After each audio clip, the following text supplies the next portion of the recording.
CM గారి programme 11వ తారీఖున మన నూజివీడు కాన్స్టిట్యుయెన్సీలో ప్లాన్ చేయడం జరిగింది. దాని గురించి ప్రాబబుల్ సైట్స్ ఈరోజు విజిట్ చేసి ఎక్కడ ఉండాలి, మీటింగ్ ప్లేస్ ఎక్కడ ఉండాలి, ఆ సైట్స్ అన్ని కూడా విజిట్ చేసి ప్రిలిమినరీ ప్లాన్ చూసుకుంటాం. ఇంకా టైం ఉంది మనకి. ఆ ప్రోగ్రామ్ కూడా మొత్తం కన్ఫర్మ్ అయినాక మనకి పూర్తి బందోబస్తు ప్లాన్ కూడా రెడీ అవుతుంది. దాని సందర్భంగా ఈరోజు ఆగిరపల్లి కూడా చూడడం జరిగింది. అలా వచ్చాము కాబట్టి Nuzvid town police station, Agiripalli police station కూడా విజిట్ చేయడం జరిగింది. ఎన్ని ప్లేసెస్ ఐడెంటిఫై చేశారు? ఈరోజు చూడడం మనం 3 ప్లేసెస్ ఐడెంటిఫై చేసాం. హెలిప్యాడ్, ఇంకో 2 ప్రాబబుల్ సైట్స్ ఐడెంటిఫై చేస్తున్నాం. దాంట్లో ఏదో ఒకటి వాళ్ళు సెలెక్ట్ చేసినాక నేను ఇవ్వాలి. సార్, ఇప్పుడు సీఎం గారి ప్రోగ్రామ్కి ఎంతమందిని సిబ్బందిని వినియోగించనున్నారు సార్?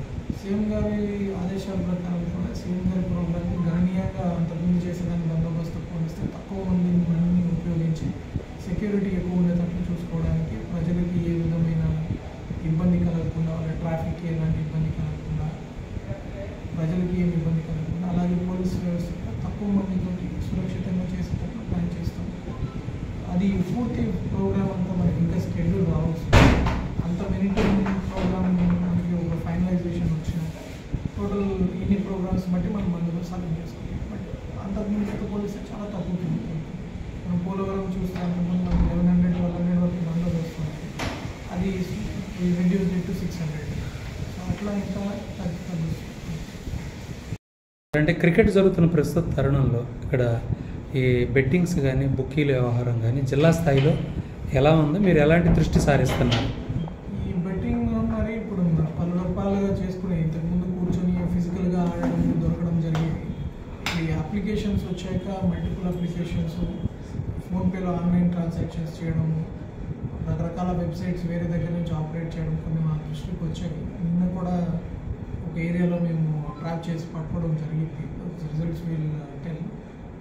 ఇట్లాంటి ఏరియాస్ మీద కూడా నిఘా పెడుతున్నాం. ఇప్పుడు ఐపీఎల్ జరిగింది కాబట్టి ఎక్కడెక్కడ ఈ బెట్టింగ్ మహమ్మారి జరుగుతుందో దానికి సంబంధించిన ఏదైనా ఇన్ఫర్మేషన్ ఉన్నా కూడా మన పోలీస్ కంట్రోల్ రూమ్ ఉంది, వాట్సాప్ నెంబర్ ఉంది, దయచేసి దానికి పంపించండి.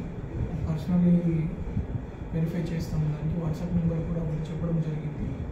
దానికి కూడా మెసేజ్ చేయొచ్చు. ముఖ్యంగా తల్లిదండ్రులు, ఇంట్లో పెద్దవాళ్ళు, సహజీవులు, మన భార్యాభర్తలు, ముఖ్యంగా ఆడవాళ్ళు ఈ వ్యసనానికి లోపడి డబ్బులు పోగొట్టుకొని వాళ్ళ జీవితాలు అలకల్లోలం చేసుకుంటారు. కాబట్టి అట్లాంటి వాళ్ళు ఎవరైనా ఆ వ్యసనానికి లోపడి ఉంటే ఫ్యామిలీ తరఫున కూడా ఈ ప్లీజ్ గివ్ అస్ ఇన్ఫర్మేషన్. అలా వాళ్ళకు కూడా కేసు అనేది భయపడకుండా మనం మహమ్మారి నుంచి బయట ఎలా పెట్టాలి, ఆర్గనైజర్స్ని పట్టుకోవడానికి వాళ్ళ ద్వారా మనం సహాయం తీసుకోవచ్చు. జిల్లాలో గంజాయి నివారణ, ఇప్పుడు జిల్లాలో గంజాయి నివారణ కూడా మనం చూస్తాం. చాలా పెద్ద ఎత్తున పైన ఏఎస్ఆర్ డిస్ట్రిక్ట్లో నుంచి స్టార్ట్ అయితే కల్టివేషన్ చాలా తగ్గింది. మన జిల్లాకు వచ్చేసరికి ఈ ట్రాన్స్పోర్టేషన్ కూడా రీసెంట్గా కూడా చాలా కేసులు మనం రిజిస్టర్ చేయడం జరిగింది. క్రైమ్ వైజ్ చూసుకుంటే మనకి నెంబర్ ఆఫ్ కేసెస్ తగ్గుతున్నాయి. దాంతోపాటు క్వాంటిటీ సీజ్డ్, అంతకుముందు పట్టుకుంటే 300 కిలోలు 400 కిలోలు అట్లాంటి పెద్ద పెద్ద కన్సైన్మెంట్స్ దొరికేవి. ఇప్పుడు వాళ్ళందరి దగ్గర చాలా తక్కువ మొత్తంలో డబ్బింగ్ అవుతుంది. కానీ ఇంకా మనం ఏం ఫోకస్ చేస్తున్నామంటే, ఇంతకుముందు కూడా ఆగిరిపల్లిలో పట్టుకున్నారు, తర్వాత కైకలూరు దగ్గర కూడా పట్టుకున్నారు. పెట్టి చిన్న చిన్న మొత్తంలో అమ్మే వాళ్ళని కూడా ఫోకస్ చేయడం జరుగుతుంది. దాంతోపాటు ఈ డీ అడిక్షన్ సెంటర్స్ మీద ఈగల్ వచ్చినాక ఈగల్ క్లబ్స్ అనేవి ఫామ్ చేయడం జరిగింది. ప్రతి స్కూల్లో, ప్రతి కాలేజెస్లో కూడా ఎవరైతే ఇట్లాంటి వ్యసనాలకు బానిస అయి ఉంటారో, రీసెంట్గా కూడా మన ఆగిరిపల్లిలో ఒక వ్యక్తిని గుర్తించి అతను డీ అడిక్షన్ పంపించడం జరిగింది. ఫ్యామిలీ నుంచి ఫోన్ వచ్చింది, ఇట్లా మా వాడు ఇలా ఇష్యూ ఉంది.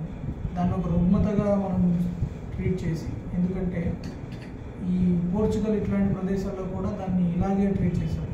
ఒకటి, సప్లై చేసే వాళ్ళ మీద గట్టి చర్యలు తీసుకుని వాళ్ళని జైల్లో పెట్టడం. ఈ కన్జ్యూమర్స్ని మనం డీ అడిక్షన్ కింద ఎలా తీసుకోవాలి, వాళ్ళకి సప్లై అందకుండా మనం ఎట్లా రిస్ట్రిక్ట్ చేయాలి, వాళ్ళ ఫ్యామిలీని ఎట్లా మోటివేట్ చేయాలి. ఫ్యామిలీకి జనరల్గా బిగ్గెస్ట్ సోర్స్ ఎవరికి తెలిసినా తెలియకపోయినా ఫ్యామిలీకి తెలుస్తుంది గంజాయి తాగుతున్నారు. వాళ్ళే ప్రథమ బాధితులు ఫ్యామిలీనే. వాళ్ళని గంజాయి కోసం కొట్టడం కానీ, లేకపోతే డబ్బు కోసం హింసించడం కానీ. కానీ వాళ్ళలో ఒక భయం ఉంటుంది, కేసు అయిపోతుంది, జైలుకి వెళ్ళిపోతాడు అన్న ఒక్క దాంతో వాళ్ళు ముందుకు రావాలి చెప్పడానికి. సో దాంట్లో కూడా మనకి ప్రొవిజన్స్ ఉన్నాయి. కన్జ్యూమర్స్కి కేసు లాలో కూడా కొన్ని ప్రొవిజన్స్ ఉన్నాయి. వాళ్ళకి వార్నింగ్ ఇవ్వడం, కౌన్సిలింగ్ చేయడం, డీఅడిక్షన్ చేయించడం. సో ఆ పద్ధతిలో ముందుకు వెళ్తున్నాము. 112 కాల్స్ చేసి కానీ మన వాట్సాప్ నెంబర్కి కానీ ఫ్యామిలీస్ని కూడా రిక్వెస్ట్ చేస్తున్నాము, ఇంక్లూడింగ్ టీచర్స్ ఆల్సో. ఏదైనా డిగ్రీ కాలేజ్, ఇంజనీరింగ్ కాలేజ్ ఫలానా డ్రగ్స్కి బారిన పడుతున్నాడు జనరిక్గా చెప్పడం కాకుండా ఫలానా వ్యక్తి దీని బారిన ఉన్నారు, ఆయనకి ఇలా సప్లై చేస్తున్నారు అంటే ఖచ్చితంగా police will take action. And major suppliers ఎవరెవరు ఉన్నారు, పాత కేసుల్లో ఉందని ఇప్పుడు చాలామంది ఆల్రెడీ జైల్లో ఉన్నారు, వాళ్ళ మీద పాత కేసులు కూడా పీటీ వారిని కనెక్ట్ చేయడం జరుగుతుంది. మన న్యూస్ సబ్జెక్ట్లో కూడా ఒక గ్యాంగ్ ఉంది. అలాగే ట్రిపుల్ మనం చూడాలండి, అవుట్ పోస్ట్ అక్కడ శాంక్షన్ లేదు. ఏదైనా ఎక్స్ట్రా ఇంట్రెస్ట్ పోలీస్ పిల్లలకి ఎవరికి ఇబ్బంది కలగకుండా ఇంత సిబ్బంది షార్టేజ్, పోలీస్ స్టేషన్లోనే సిబ్బంది షార్టేజ్ ఉంది. అట్లాంటి సమయంలో కూడా స్పెసిఫిక్ అవుట్ పోస్ట్ శాంక్షన్ కాకపోయినా కూడా దాంట్లో ప్రత్యేక శ్రద్ధ పెట్టుకుని అక్కడ ఒక ఏఎస్ఐని వీళ్ళని నిర్మించడం జరిగింది. అంత పెద్ద క్యాంపస్ని మనం సెక్యూర్ చేసుకోవడానికి ఆ సెక్యూరిటీ ఆడిట్ కూడా చేయడం జరిగింది. ఆ సెక్యూరిటీ ఆడిట్లో కూడా కొన్ని ప్రాబ్లమ్స్ ఐడెంటిఫై చేశారు. దానికి రెక్టిఫికేషన్ కూడా మనం మేనేజ్మెంట్కి రాయడం జరిగింది. సీసీటీవీస్ అమర్చడం అయితేనేమి, అక్కడ ఆ క్యాంపస్కి సరిపడా సెక్యూరిటీని అపాయింట్ చేసుకోవడం అయితేనేమి, ప్రతి పెద్ద క్యాంపస్కి వాళ్ళు ఇంత నెంబర్ ఆఫ్ సెక్యూరిటీ ఐడెంటిఫై చేసుకుని ఇప్పుడు నాకు తెలిసి ఒక 56 మంది 60 మంది మాత్రమే ఉన్నారు. వాళ్ళది కూడా రివ్యూ చేయడం జరిగింది. వాళ్ళ శిక్షణ ఎలా ఉంది. ఇప్పుడు డిఎస్పీ గారికి కూడా మళ్ళీ నేను చెప్పాను, అగైన్ రీఆర్గనైజ్ సెక్టర్ వైజ్ ఎలా వాళ్ళని డివైడ్ చేయాలి, వాళ్ళు ఏదైనా ఒక సెక్టర్లో ఏదైనా దొంగతనం జరిగితే ఆ సెక్యూరిటీ స్టాఫ్ని ఎట్లా అకౌంటబుల్ చేయాలి అన్నది దే ఆర్ వర్కింగ్ ఒక ట్రిపుల్ ఐటీలోనే కదా సార్, మొత్తం టౌన్లో కూడా చాలా దొంగతనాలు. రీసెంట్గా కూడా మనం ఈ 50 మెంబర్స్ దొంగతనాలు చేసిన వాళ్ళని కూడా పట్టుకోవడం జరిగింది. చాలా ప్రాపర్టీ రికవరీ చూసుకుంటే ours is highest in the state. Almost 2010 నుంచి జరిగిన దొంగతనాలు కూడా పట్టుకొని ఇవ్వడం జరిగింది. మొన్న కూడా నూజివీడ్ టౌన్లో చైన్ స్నాచింగ్ జరిగింది. ఆ ముద్దాయిని ఆగ్రాకి వెళ్ళి పట్టుకొని తీసుకొచ్చి రికవర్ చేయడం జరిగింది ప్రాపర్టీ కూడా. ఇంకా కొన్ని దొంగతనాలు పెండింగ్ ఉన్నాయి, వాటి మీద కూడా వీళ్ళు వర్క్ అవుతాయి. డ్రోన్స్ ద్వారా కానీ ఈ ఓపెన్ డ్రింకింగ్, బేసిక్గా ఈ దొంగతనాలన్నిటికీ మూల కారణం ఏంటి, తాగుడుకు బానిస అయిపోయి, పేకాటకు బానిస అయిపోయి ఇట్లాంటి వాళ్ళే ఆ డబ్బు కోసం ఈ దొంగతనాలు చేయడం. సో వాటి మీద కూడా గట్టిగా డ్రోన్స్ అన్నీ తిరుగుతున్నాయి. న్యూస్ వీడియో కూడా we are trying to get procurement drone. దాని ద్వారా ఈ పెట్టి అఫెన్సెస్ మీద ఎక్కువ దృష్టి పెడితే ఆటోమేటిక్గా ఈ దొంగతనాలు తగ్గుతాయి. యాక్చువల్లీ క్రైమ్ రేట్ కూడా మన ఫిగర్స్ చూసుకున్నప్పుడు 35% రిడక్షన్ ఉంది మేజర్ దొంగతనం. మేజర్ ఎందుకు, వేముల యేసు అనే ఒక వ్యక్తి ఉన్నాడు, 50 దొంగతనాలు చేశాడు, అతను జైల్లో ఉన్నాడు. చీకట్ల సతీష్ అనే ఒక వ్యక్తి ఉన్నాడు, పెద్ద మర్డర్స్ చేసి దొంగతనం, అతను జైల్లో ఉన్నాడు. మేజర్ దొంగతనం చేసిన వాళ్ళు కూడా మీరు లాస్ట్ 9 months చూసుకుంటే అందరు చాలామంది జైల్స్కి వెళ్ళారు. సో కొంచెం స్లో డౌన్ అయింది. ఇంకా కొంతమంది బయట వాళ్ళు ఉన్నారు. మనకి ప్రాబ్లం ఏంటంటే బార్డర్ షేరింగ్ కాబట్టి ఇటు పక్క జిల్లా నుంచి తర్వాత బయట తెలంగాణ బార్డర్ నుంచి అఫెన్స్ చేసి వెళ్ళిపోయే వాళ్ళు ఉన్నారు. దానికి కూడా inter district, inter state check పోస్టులు కూడా పెట్టడానికి, చెక్ పోస్ట్ ప్రతి దగ్గర మనం పెట్టలేనప్పుడు వాళ్ళకి సీసీటీవీ కెమెరాలు అమర్చుకొని ఎవరు ఏ దొంగ వెహికల్ వస్తుంది, ఏ దొంగ వెహికల్ బయట వెళ్తుంది అన్నది గుర్తించడానికి కూడా టెక్నాలజీ సహాయం తీసుకోవడానికి ఒక డీజీ సార్ డైరెక్షన్లో ఒక ప్రణాళిక రూపొందిస్తున్నాం. దాని ద్వారా కూడా ఈ అఫెన్సెస్ అనేవి కొంచెం రిస్ట్రిక్ట్ చేయడానికి ఉంటాయి. Second, mostly public awareness. ఇప్పుడు మనం డిటెక్ట్ చేసిన కేసెస్ తీసుకుంటే ఆల్మోస్ట్ 300% గ్రోత్ ఉంది మనం డిటెక్ట్ చేసిన కేసెస్. అంతకుముందు డిటెక్ట్ అయిన దానికి ఇప్పుడు ఆల్మోస్ట్ ఒక 500 కేసెస్ పైన డిటెక్ట్ అయ్యాయి. ఎప్పటి నుంచి పాత కేసెస్ అన్నీ కలిపి మన జిల్లా కేసెసే కాకుండా బయట జిల్లా కేసెస్ కూడా మనం డిటెక్ట్ చేయడం జరిగింది. ఈ డిటెక్షన్కి మూల కారణం ఏంటి, సీసీటీవీస్. ఎక్కడెక్కడ సీసీటీవీ కెమెరాస్ ఉన్నాయి ఇమీడియట్లీ వాళ్ళని ఐడెంటిఫై చేసి పట్టుకొని తీసుకురావడం జరిగింది. కాబట్టి పబ్లిక్ని, ప్రెస్ని కూడా మేము రిక్వెస్ట్ ఏంటంటే ఎక్కువ సీసీటీవీ కెమెరాలు అమర్చుకోండి. ఆ సీసీటీవీ కెమెరాస్ కూడా ఇప్పుడు మొబైల్ లింక్డ్ సీసీటీవీ కెమెరాస్ వస్తుంది. ఇప్పుడు మనం చూస్తున్నాం దొంగలు కూడా కొంచెం ఆరితేరిపోతున్నారు. ఎన్బిఆర్ పీక్కుపోవడం, సీసీటీవీ కెమెరా పీక్కుపోవడం.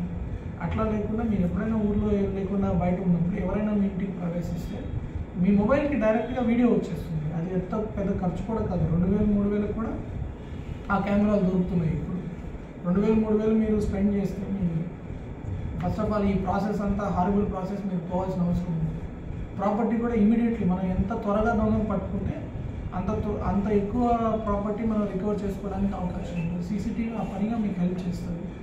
2, ఈ బయట తాళాలు వేసే కల్చరు కొంచెం మనం క్లవర్గా ఉండాలి. మెజారిటీ మనం దొంగల్ని అబ్జర్వ్ చేసినప్పుడు తెలిసింది ఏమంటే వాళ్ళు ఏదో ఒక వ్యాపారం చేసుకున్నట్లు తిరుగుతూ ఏ ఇంటికి తాళం వేసింది ఆ తాళం వేసిన ఇంటినే టార్గెట్ చేస్తున్నారు.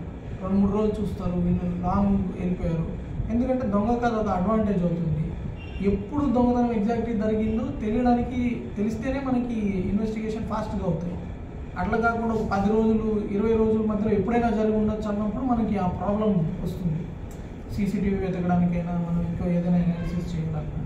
కాబట్టి ఆ తాళాలు బయట పెట్టిన వాటిని ఎక్కువ రోజులు తాళాలు బయట పెట్టిన వాటిలో ఈ దొంగతనాలు జరుగుతున్నాయి. కాబట్టి ఆ తాళాలు అంత ఆబ్వియస్గా లేకుండా మనకి ఇంటర్నల్ లాక్ సిస్టమ్స్ ఉంటాయి, బయటకు కనపడకుండా తాళం కనపడే విధానాలు ఉన్నాయి. అంతేకాకుండా ఇట్లాంటి సీసీటీవీ కెమెరాస్ మన ఇంట్లో ఏదైనా కదలిక వచ్చిందంటే ఇమీడియట్లీ మన మొబైల్ ఫోన్ తిరుమలలో ఉండొచ్చు, యూఎస్లో ఉండొచ్చు, ఇమీడియట్లీ మీకు మెసేజ్ వస్తుంది. ఇప్పుడు చెక్కపల్లిలో అట్లాగే దొంగతనం జరిగింది, కానీ చెక్కపల్లిలో సీసీటీవీ ఫుటేజే లేదు. అదే సీసీటీవీ ఫుటేజ్ ఉంటే ఇమీడియట్లీ అప్పటికప్పుడు డిటెక్ట్ అవుతాయి. ఇప్పుడు మీరు కైకలూరులో ఇక్కడ ఒక ఏటీఎం అఫెన్స్ జరగడానికి ఇమీడియట్లీ వాడు సీసీటీవీ కెమెరా ఉంది, ముంబై కంట్రోల్ రూమ్ చూశారు, పోలీసు ఇమీడియట్లీ అరగంటలో అక్కడ వెళ్ళారు. కాబట్టి ఒక పెద్ద ఏటీఎం దొంగతనం మిస్ అయ్యి మనం ఆపగలిగాం. సీసీటీవీ కెమెరాలు పెట్టుకోవాలని నేను రిక్వెస్ట్ చేస్తున్నాను. అండ్ నూజివీడ్ ఇప్పుడు honourable CM sir also P4 కింద ప్రజల పార్టిసిపేషన్తో పాటు ఎవరైతే మంచి మంచి ఇండస్ట్రియలిస్ట్ ఉన్నారో ఈ ప్రాంతంలో గొప్పగా అభివృద్ధి చెందిన వాళ్ళకు కూడా ముందుకు వచ్చి ఈ సీసీటీవీ కెమెరాలు అనేది ఏర్పాటు చేయించగలిగితే ప్రజలకి బాగా ఉంటుంది, వాళ్ళకు కూడా మంచి పేరు వస్తుంది. దాని గురించి కూడా మీరు రిక్వెస్టింగ్ ట్రాఫిక్ పోలీస్ గతంలో మీరు వచ్చినప్పుడు కూడా ఏ విషయం డిస్కషన్ జరిగితే కంపల్సరీగా మీకు ఏదైనా ఇష్యూ ఉంటే మాకు వాట్సాప్లో పోస్ట్ చేయండి అన్నారు. టౌన్లో స్నేక్ డ్రైవింగ్ స్టూడెంట్స్ బీభత్సంగా అసలు చెప్పడానికి వీలు లేకుండా ఉంది సార్. ఏ టైమ్స్లో? Evening time sir, evening morning school time, school colleges టైమింగ్స్లో సార్. ఏదైనా పంపించారా? పంపడం కదా సార్, అంటే వాళ్ళు టైంకి దొరకట్లేదు సార్. దాని నుంచి డ్రోన్ కూడా పెట్టుకుంటున్నాము. ఒకటి ఏలూరులో ఆ డ్రోన్ తిరిగిన రోజులు చాలా చక్కని రిజల్ట్స్ వచ్చాయి. ఎవరెవరు అక్కడ ఆగి ఎవరెవరు అట్లాంటి తిరుగు పని చేసే వాళ్ళందరికీ కొంచెం కంట్రోల్ వచ్చింది. నూజివీడ్ ఆల్సో వీళ్ళు సెండ్ ಮಾಡ್ತಾರೆ. సీఎం గారి ప్రోగ్రామ్ 11వ తారీఖున మన నూజివీడ్ కాన్స్టిట్యుయెన్సీలో ప్లాన్ చేయడం జరిగింది. దాని గురించి గవర్నమెంట్ సైట్స్ ఈరోజు విజిట్ చేసి ఎక్కడ ఉండాలి, మీటింగ్ ప్లేస్ ఎక్కడ ఉండాలి, ఆ సైట్స్ అన్ని కూడా విజిట్ చేసి ప్రిలిమినరీ ప్లాన్ చూసుకుంటాం. ఇంకా టైం ఉంది మనకి. ఆ ప్రోగ్రామ్ కూడా మొత్తం కన్ఫర్మ్ అయినాక మనకి పూర్తి బందోబస్తు ప్లాన్ కూడా రెడీ అవుతుంది.